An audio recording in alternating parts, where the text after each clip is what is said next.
Hello students, welcome back to the online class of Modi Public School, and today we are going to discuss the first chapter of class 12 business studies, and the topic that we are going to discuss today is importance of management. ठीक है, इस video में हम discuss करेंगे कि अभी तक हमने जो मैनेजमेंट वर्ड को पढ़ा है, हमने मैनेजमेंट वर्ड का मीनिंग देखा है, ठीक है, उसके कैरेक्टरिस्टिक्स देखे हैं, ठीक है, उस मैनेजमेंट के इम्पोर्टेंस क्या है, ठीक है। तो इम्पोर्टेंस को स्टार्ट करते हैं हम सबसे पहले इम्पोर्टेंस से। और इससे पहले कि हम इम्पोर्टेंस पढ़ें, अगर आपने इससे पहले के वीडियोस नहीं देखे हैं, आपने अभी तक ये नहीं देखा है कि मैनेजमेंट क्या होता है, मैनेजमेंट की डेफिनेशंस और मैनेजमेंट के कैरेक्टरिस्टिक्स नहीं पढ़े हैं, तो I request you to go to the YouTube channel of Modi public school and watch those videos. उन वीडियोस को एक बार आप देख लीजिए ताकि आपको इम्पोर्टेंस अच्छे से समझ में आए। अब हम स्टार्ट करते हैं मैनेजमेंट के इम्पोर्टेंस को, ठीक है। अब अगर हम इम्पोर्टेंस की बात करें तो ये जो इम्पोर्टेंस है कहीं ना कहीं ये मैनेजमेंट के कैरेक्टरिस्टिक्स से भी कनेक्टेड है, राइट। अब जैसे फॉर एग्जांपल मैनेजमेंट के कैरेक्टरिस्टिक्स को पढ़ाते समय मैंने आप लोगों को बताया था कि मैनेजमेंट क्या है। Management is a goal oriented process. Management एक गोल ओरिएंटेड प्रोसेस है, मतलब मैनेजमेंट का जो पर्पस होता है वो पर्पस ऑर्गेनाइजेशनल गोल्स को अचीव करना होता है, राइट। अब उसी से हमारा एक इम्पोर्टेंस निकल कर आता है मैनेजमेंट का, और वो इम्पोर्टेंस क्या है? वो इम्पोर्टेंस है that management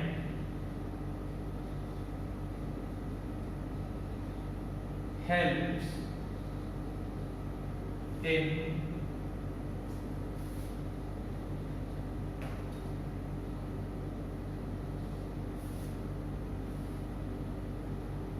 achieving group goals, ठीक है। मैनेजमेंट क्या करता है? मैनेजमेंट का सबसे पहला इंपॉर्टेंस जो है वो ये है that management helps in achieving group goals. Management जो है वो हमारी ऑर्गेनाइजेशन के जो गोल्स हैं उन गोल्स को अचीव करने में ऑर्गेनाइजेशन की मदद करता है। कैसे मदद करता है? हर एक्टिविटी जो ऑर्गेनाइजेशन में परफॉर्म की जा रही है उसे सिस्टमैटिक मैनर में प्लान करके, ऑर्गेनाइज करके, इम्प्लीमेंट करके मैनेजमेंट क्या करता है? हमारे गोल्स को अचीव करने में हमारी मदद करता है। यानी आप ये कह सकते हैं कि अगर कोई ऐसी ऑर्गेनाइजेशन है जिस ऑर्गेनाइजेशन में प्रॉपर मैनेजमेंट को फॉलो किया जा रहा है, जहां पर प्रॉपर मैनेजमेंट है, तो डेफिनेटली उस ऑर्गेनाइजेशन के गोल्स भी पूरे होंगे, ठीक है। Second point, second importance, management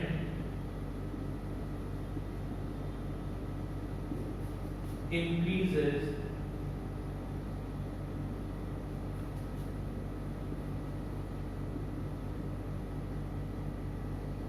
efficiency।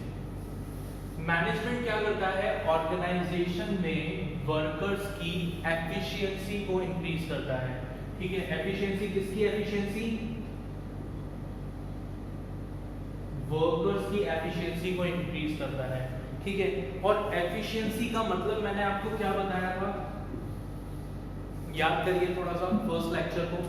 Efficiency के बारे में मैंने आपको बताया था कि एफिशिएंसी का मतलब होता है ability to perform a task with minimum cost and time, या हम इसे ये कह सकते हैं ability to perform a task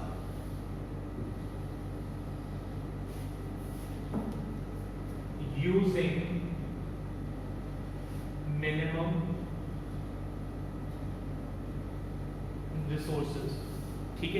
किसी भी काम को मिनिमम रिसोर्सेज यूज करते हुए पूरा करना, that is efficiency.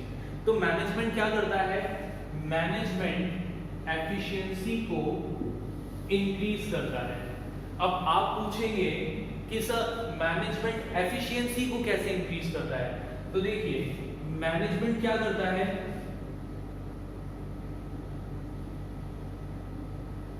Informs everyone about the role he or she has to play in an organization। ठीक है, मैनेजमेंट क्या करता है?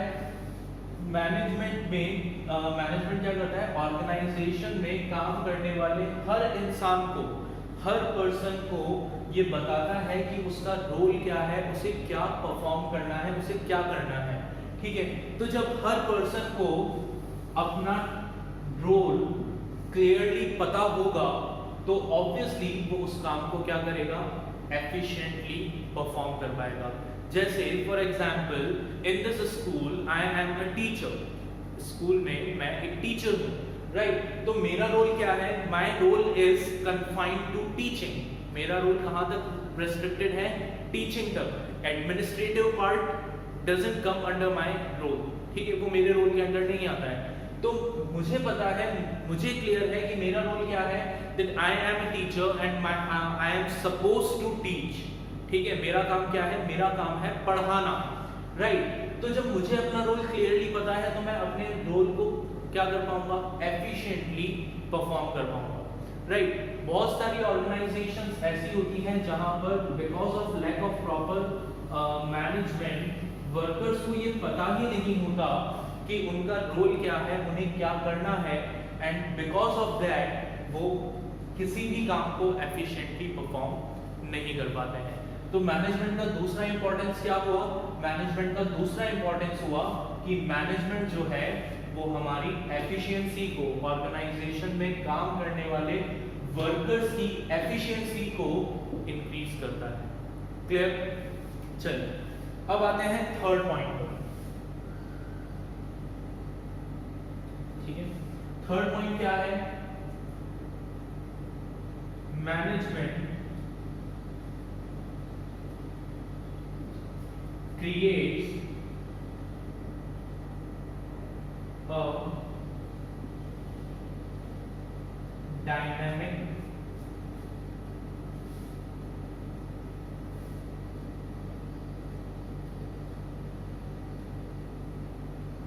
organization। ठीक है, मैनेजमेंट क्या करता है? एक डायनेमिक ऑर्गेनाइजेशन को क्रिएट करता है। अगेन कैरेक्टरिस्टिक को याद करिए, मैनेजमेंट के बारे में हमने पढ़ा था।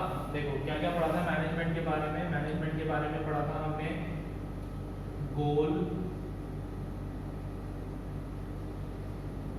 Oriented process. एक और बात हमने पढ़ी थी, क्या पढ़ी थी? दैट इट इज अ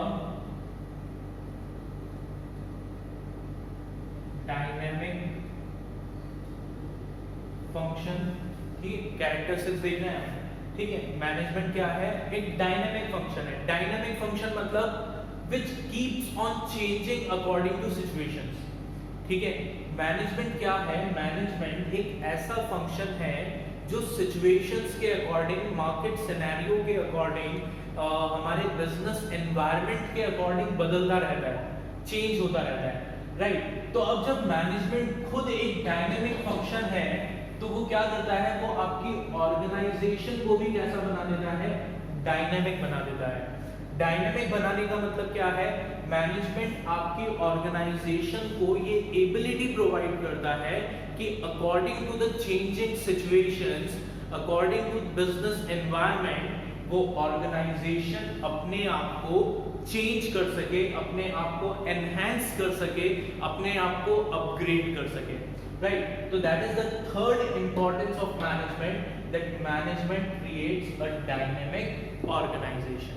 ठीक है, अगर किसी ऑर्गेनाइजेशन का मैनेजमेंट अच्छा होगा तो उस ऑर्गेनाइजेशन को बिजनेस एनवायरनमेंट में होने वाले चेंजेस, जो हमारे बिजनेस की सराउंडिंग्स हैं, ठीक है, जहां पर हम बिजनेस कर रहे हैं, वहां पे होने वाले चेंजेस से कोई भी नेगेटिव इफेक्ट नहीं पड़ेगा।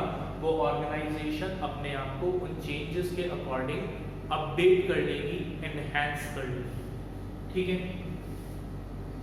नेक्स्ट पॉइंट पर आते हैं, next importance,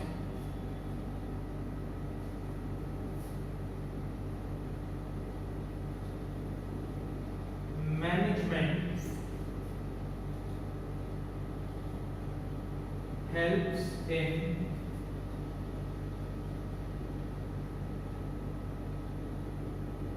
achieving personal objectives, ठीक है। मैनेजमेंट क्या करता है? मैनेजमेंट अपनी ऑर्गेनाइजेशन में काम करने वाले वर्कर्स के जो ऑब्जेक्टिव्स हैं, जो पर्सनल ऑब्जेक्टिव्स हैं, उन ऑब्जेक्टिव्स को अचीव करने में उनकी मदद करता है, ठीक है। मैंने आपको बताया था जब हम ऑब्जेक्टिव्स पढ़ रहे थे मैनेजमेंट के, तब मैंने आपको बताया था कि हर ऑर्गेनाइजेशन वर्कर्स से बनती है, ठीक है। किसी भी ऑर्गेनाइजेशन का फाउंडेशन ब्लॉक क्या होता है? उसके वर्कर्स, राइट। जब तक एक ऑर्गेनाइजेशन में अच्छे एम्प्लॉयज नहीं होंगे, अच्छे वर्कर नहीं होंगे, तब तक वो ऑर्गेनाइजेशन कभी भी सक्सेसफुल नहीं हो सकती, राइट। अब मैनेजमेंट क्या करता है? ये जो वर्कर्स हैं, इन वर्कर्स के ऑब्जेक्टिव्स को अचीव करने में हेल्प करता है, ठीक है। ये जो वर्कर्स हैं, हर वर्कर का अपना एक अलग ऑब्जेक्टिव है, ठीक है। कोई वर्कर पैसे के लिए काम कर रहा है, कोई वर्कर एक्सपीरियंस के लिए, हो सकता है एक्सपीरियंस के लिए काम कर रहा हो, कोई पर्सन सिर्फ कुछ सीखने के पॉइंट ऑफ व्यू से ऑर्गेनाइजेशन में काम कर रहा हो, ठीक है। ऐसा भी हो सकता है कि कोई वर्कर जो है उसका घर पे टाइम पास नहीं हो रहा हो, तो उसने सोचा कि चलो खाली बैठे हैं तो चलो कहीं जॉब कर लेते हैं, तो सिर्फ इस पर्पस से काम कर रहा हो, उसको पैसे की कोई जरूरत ही ना हो, ठीक है। कोई पर्सन जो है वो अपने लाइफ में कुछ अचीव करना चाहता है, इसलिए किसी ऑर्गेनाइजेशन में काम कर रहा है क्योंकि उसे ये उम्मीद है कि उस ऑर्गेनाइजेशन से उसे अपने करियर में अच्छी ग्रोथ मिलेगी।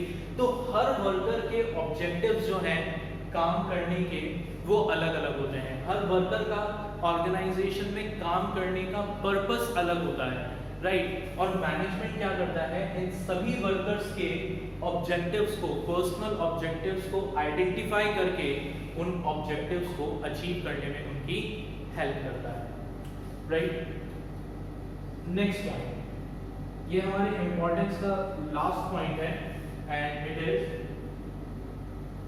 मैनेजमेंट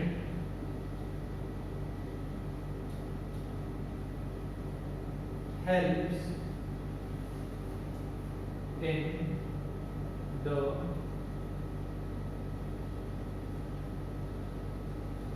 development of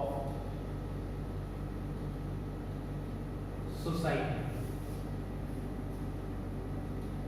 ठीक है।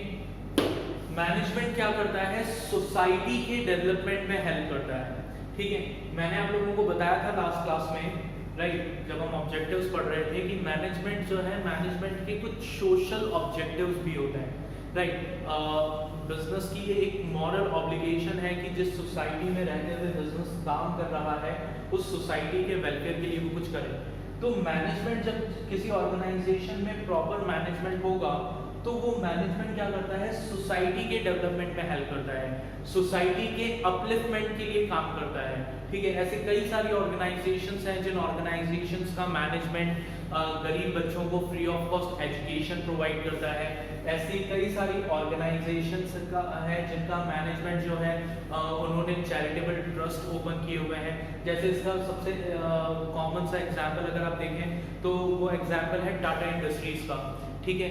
टाटा इंडस्ट्रीज की अगर हम बात करें तो हमारे इंडिया का जो सबसे बड़ा कैंसर हॉस्पिटल और रिसर्च सेंटर है वो टाटा इंडस्ट्रीज जो है वो उसको स्पॉन्सर करती हैं, ठीक है। ऐसे कई सारे एग्जाम्पल हैं। अगर हम माइक्रोसॉफ्ट की बात करें तो माइक्रोसॉफ्ट जो है वो गाँव में जो गरीब बच्चे हैं उनके लिए स्कूल्स ओपन करती है, या फिर जो रूरल एरियाज में गवर्नमेंट स्कूल्स हैं, ठीक है, उन स्कूल्स को फंडिंग प्रोवाइड करने का काम करती है।